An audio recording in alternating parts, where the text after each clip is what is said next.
শুক্রবার আনুমানিক বেলা 1:30টা নাগাদ আরজি করের ঘটনার প্রতিবাদে এবং মুখ্যমন্ত্রী পদত্যাগের দাবি নিয়ে বিষ্ণুপুর মহকুমা শাসকের কাছে একটি ডেপুটেশন মিছিল পথ অবরোধ করে বিক্ষোভ সমস্ত কর্মসূচি পালন করলেন বিজেপি কর্মী সমর্থকেরা। উপস্থিত হয়েছিলেন ওন্দা বিধানসভার বিজেপি বিধায়ক অমরনাথ শাখা তথা বিষ্ণুপুর সাংগঠনিক জেলা বিজেপি সভাপতি অমরনাথ শাখা।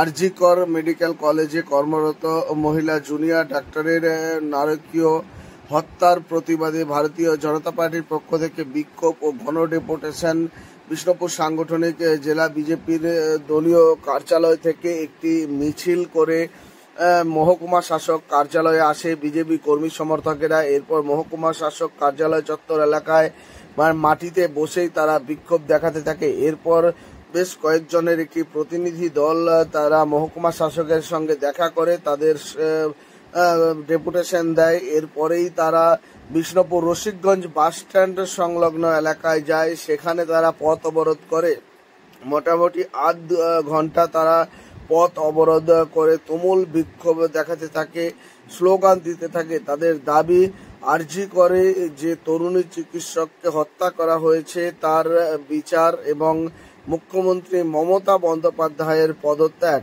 এই সমস্ত স্লোগান দিয়েই তারা রীতিমতো ক্ষোভে ফেটে পড়েন বিজেপি কর্মী সমর্থকেরা।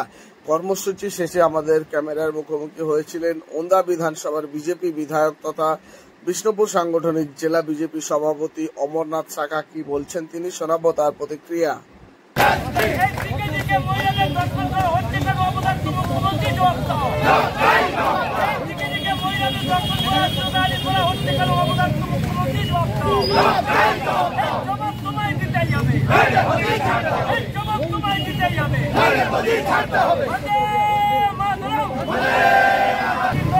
কর্মসূচি করলেন কেন? আমরা কর্মসূচি করলাম এবং মমতা ব্যানার্জিকে বার্তা দিলাম, আপনি অবিলম্বে গদি ছেড়ে আপনার নির্দিষ্ট জায়গায় চলে যান। একজন মহিলা মুখ্যমন্ত্রী হয়ে আপনি মুখ্যমন্ত্রী হওয়ার পর থেকে পশ্চিমবাংলার মহিলারা যেভাবে নির্যাতিত, যেভাবে অপমানিত, যেভাবে ধর্ষিত, আর আপনি হচ্ছেন তার মদতদাতা। আপনার সাঙ্গপাঙ্গ ভাইরা, দাদা ভাই সব মিলে মহিলাদের উপরে অত্যাচার চালাচ্ছে। সেই অত্যাচারে একজন ডাক্তারকে তাকে ধর্ষণ করে আজকে মেরে দেওয়া হয়েছে।